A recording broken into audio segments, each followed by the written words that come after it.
Hi everyone, Stephen Aitchison here with another day for 30 Days of Change, and we're on day 19. So today I want to speak about becoming more disciplined. And this is something, it's not something I've struggled with, it's something I've had an issue with over the last few years. And it's not necessarily per se about discipline, it's about organising the time, but you have to become disciplined in order to organise the time. So that's what I want to speak about today, and in particular give you 4 tips on becoming more disciplined in your life. So do you have problems with discipline in your life, disciplining yourself with many habits, your routine throughout the day, kind of your work schedule, your schedule for home, your kids, etc. Do you have problems in that area as well? I would imagine a lot of you would have, and I see a lot of kind of hearts and that going by and thumbs up and wee smiley faces, which is quite cool.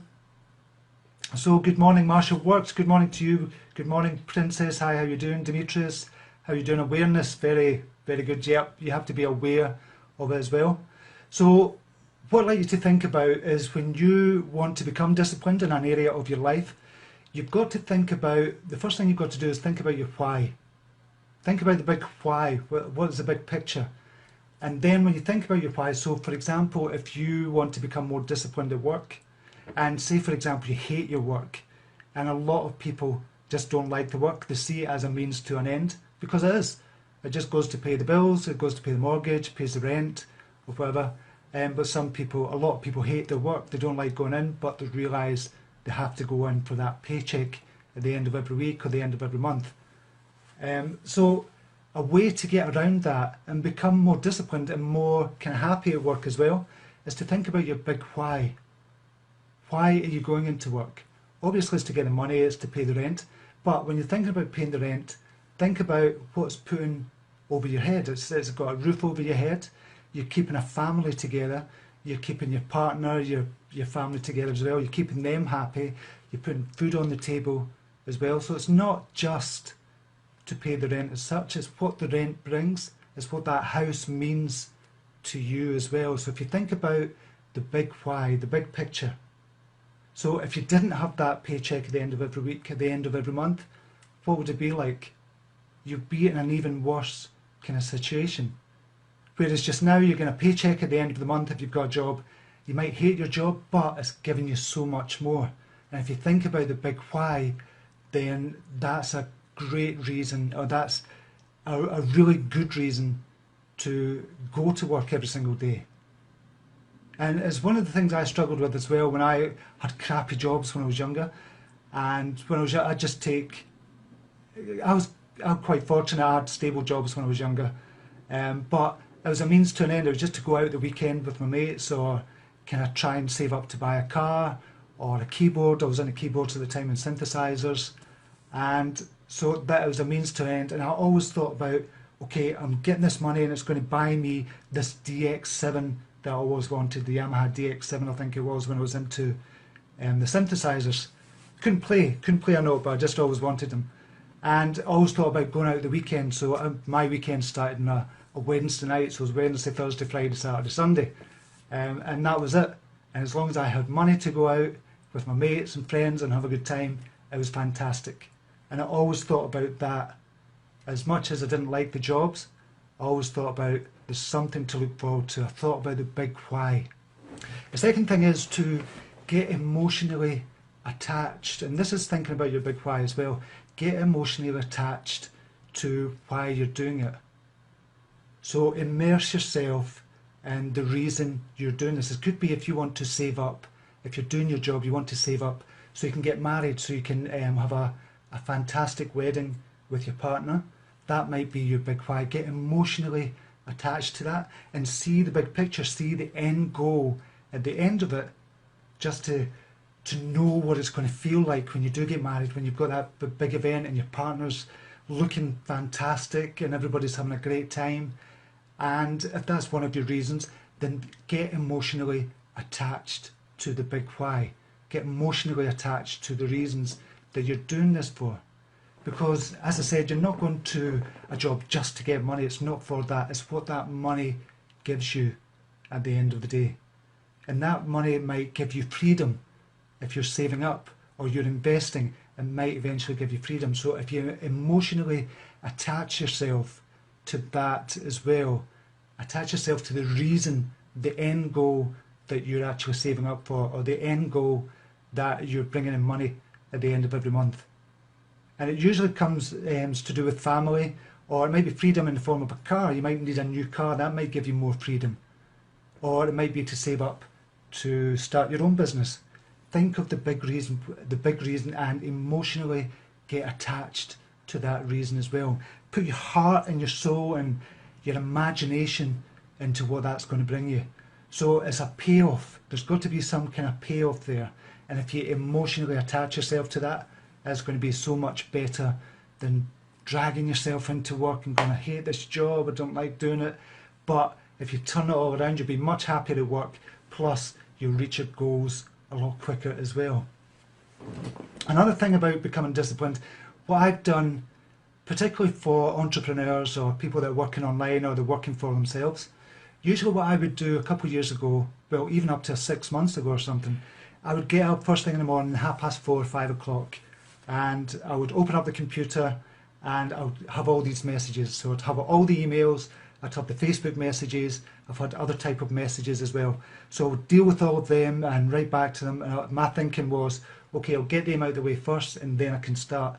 But really what you're doing is you're responding to everybody else's problems first before you respond to your own work, before you even do your own work. When it should be the other way about. You should be switching it and do your own work first and respond to people when you've got time to respond to people. Now that's not being ignorant, it's not being rude or anything, you're just responding to people when you've got the time to do it, when you've got your work done. And it's something I've recently learned, as I said, because I would just open up the computer and deal with everybody before my day would start. So if I was up at 4:30, 5 o'clock, it would maybe take me a couple of hours to deal with any issues that happened last night or any websites going down or anything like that. It might be 8 o'clock before I even sat down to do my own work. So now what I do is I schedule out, and I'm going to tell you about that in a second, I schedule out time to do my own work. So from 5 o'clock to 7 o'clock I've got a set time to do something, and I put it in the calendar. I'm going to tell you about that as well. So don't respond to the world before you respond to your own needs first. Do your own work first, then respond to the world, then get back to your own work again. So, and that brings me on to the third point as well, and that's scheduling out blocks of time to do work. And this was a huge game changer for me. Even if you've not got your own business, this is for your personal life, this is for anything. Get a calendar or a computer calendar like Google Calendar or something. I always find that best because I can have it on my phone and I can take it with me wherever I go. So Google Calendar is brilliant, but block out certain amount of time for doing certain things. So for example, this morning I'm working on the YDF event. So I've got a London event that I'm doing on May the 22nd, and I've told you about that last week. So I've still got some small things to do for it. So this morning I blocked out time from 7 o'clock until 10 o'clock to do the banners, to book the hotel, to follow up with the actual booking of the event, and to look at the list of things I had to do, and just blocked out time to make sure that list is kind of clear. And it's almost clear, it's just about completed, I'm really happy to say. And so everything's kind of been organised. And then from 10 o'clock to say 10:30, I block out a break because I've been working since 5 o'clock. And then I've got another block of time for making videos for a new programme I'm writing for August. So blocked out time for that. And then I block out time for doing the Facebook Live. So I'm doing that every single day, or every weekday. So from 2 o'clock until 3 o'clock I block out, 2 o'clock to 3:30 I block out an hour and a half.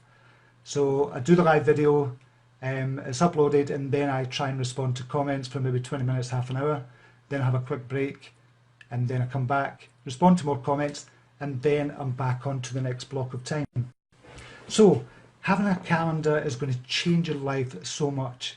It means you're not forgetting about things. So as soon as you make an arrangement with somebody, look at your calendar first to see if you can fit them in. Don't try and squeeze them in. or move around blocks of time so you can fit them in. Just tell them, okay, I've not got time until Wednesday, that's going to be okay, and you block them in on Wednesday. So block everything in, your free time, your family time, your gym time, your health time, your eating times, just everything. Just make it a habit of putting everything into your calendar. And once you get into that habit, that'll help you become much more disciplined. And it'll help you see where you're spending your time as well. So it's brilliant from that point of view. So now and my wife as well, she's been using a calendar for ages. And I didn't actually realise that she'd been doing this. But when I said, okay, I'm going to start using this calendar, this was a couple of months ago, I'm doing this calendar and blocking out time. She goes, oh, I do that already for my work.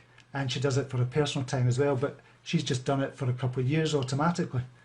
And so she showed me her calendar, and sure enough, for the next few months, all her time is blocked out in little blocks of time, and she knows exactly who she's meeting in 6 weeks' time. She knows what time they're going to be, and she's got little notes and everything.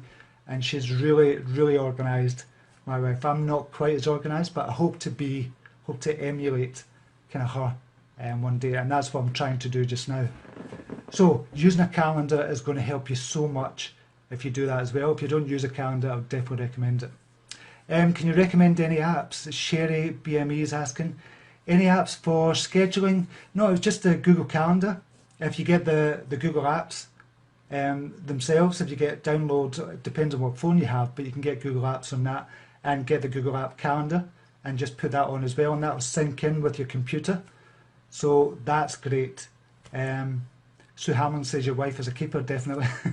She is anyway, that's my wife for life. I can say that 100%. So yeah, use a calendar. There's going to be loads of apps out there. I'm trying to think of the apps. I don't really tend to use a lot of apps on the phone for time management. No, I can't think of any at the moment. If I do think of any, because I'm sure I've used a couple in the past, but I now just stick to the calendar. So the last one I'm going to talk about is, with regards to discipline, is remember to reward yourself. And by rewarding yourself, I mean sharing your successes, sharing your hard work with other people. And it could be your partner, your wife, your husband, or your family, and go out for a meal. Go to the pictures at the end of the week, or reward yourself by buying yourself some clothes. Just to reward yourself, to say, I've done this hard work, I've been really disciplined this week, it's been great, I've got all this work done because I've been so disciplined. There has to be a reason to do it. So every week, just reward yourself with something. It could be something small. See, what I love to do, and I reward myself with, I don't do this every week because I do other things with my wife, kind of not on a weekly basis, but we do different things. But I love going to the bookshop. So once every couple of months, I'll reward myself by spending half a day in the bookshop. And once a year at Christmas, because I get all these vouchers for Waterstones, I spend a full day in Waterstones. And it literally the full day, so I'll go in at 9 o'clock, well 10 o'clock in the morning, and I'm there up until 6 o'clock at night. And that's my reward at the end of the year. But every 3 months I go in for half a day and reward myself just by wandering about, having a cup of coffee, reading and buying books. And I've got a stack of books on my bookshelf that I've not read yet, but I can't wait to get round to them. So that's how I reward myself. So it'd be good to know how you reward yourself if you do reward yourself. But remember, all this discipline, all this hard work, all this motivation, there's got to be a reason for it. And your reason is your big why, obviously. But if you give yourself rewards, weekly rewards, that's going to be a really, really good thing to keep you motivated, to be more disciplined at the end of the day as well. So I hope that helps. So if you tell me in the comments below, how do you reward yourself? Debbie Schneider saying, loving your advice. Thanks, Debbie. Lisa Pearson, brilliant. Is everybody saying brilliant? Brilliant. That's my favourite word, brilliant. Brilliant is a brilliant word. I love it. Scarlett Rosie saying, thank you so much. Jose Redgrove, listen to audiobooks while you're working. You can have your reward while you work. Jose, actually that brings up a good point. What I do to reward myself as well, I love kind of going out a walk with the dog. And so it's only for 20 minutes, kind of a day or something, and my son's take her out at night. But I download and listen to podcasts. I love listening to podcasts, and I love listening to audiobooks as well. I've got loads of audiobooks on my iPod, but I mainly listen to podcasts to keep myself up to date with kind of business stuff and anything that's happening in the social media world. So I love like Social Media Examiner, Russell Brunson's Marketing Your Car, Amy Porterfield's podcast is brilliant. Conversion Cast, if you're kind of into business and online conversion. In fact, I might do a post on that if anybody's interested. I might write a post on all the podcasts because I've got loads of podcasts that I listen to. But I love those ones. Amy Porterfield, Russell Brunson, Social Media Examiner is brilliant. So there's loads of them. So that's how I reward myself as well. So yeah, you're right, Jose. Just a simple kind of listen to an audiobook could be a reward as well. Hazel Johnson, Scottish. Are you asking or are you telling? Yeah, I'm Scottish. Vivian Lee, thank you for all the words. That's a good idea. Sandra Lee Granger saying, please, Sherry, BME, please list these. Yes, I will. I'll set up a list and just let you know as well. And a good thing as well, there's a little plug in here, and you know I'm like, you can get positive affirmations or guided meditations. We've got guided meditations, and we've got 150, I think it's 146 guided meditations, and they were payable, so you could buy them on CD or buy and download them, but we've made them all available online at guidedmind.com, and you can listen to them all for free. You just sign up once and you can listen to every single guided meditation. So if you like the sound of this Scottish brogue that I've got and going through a relaxing guided meditation, you can go to guidedmind.com, and I'll put a link down below as well of everything I've mentioned to you. Guidedmind.com, you get 146 guided meditations for free. So that could be a reward as well. So you just listen to the guided meditation for 15 minutes, just relax in between doing the discipline work and motivating yourself, and that could be a little reward throughout the day as well.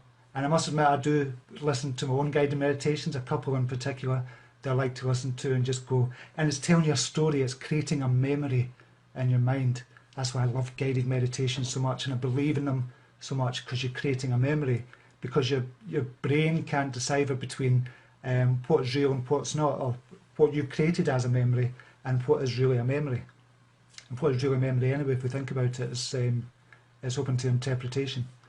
Or it's subjective, it's very subjective. Anyway, I digress. That was it. So it was how to become more disciplined. So remember and reward yourself. And until next time, namaste.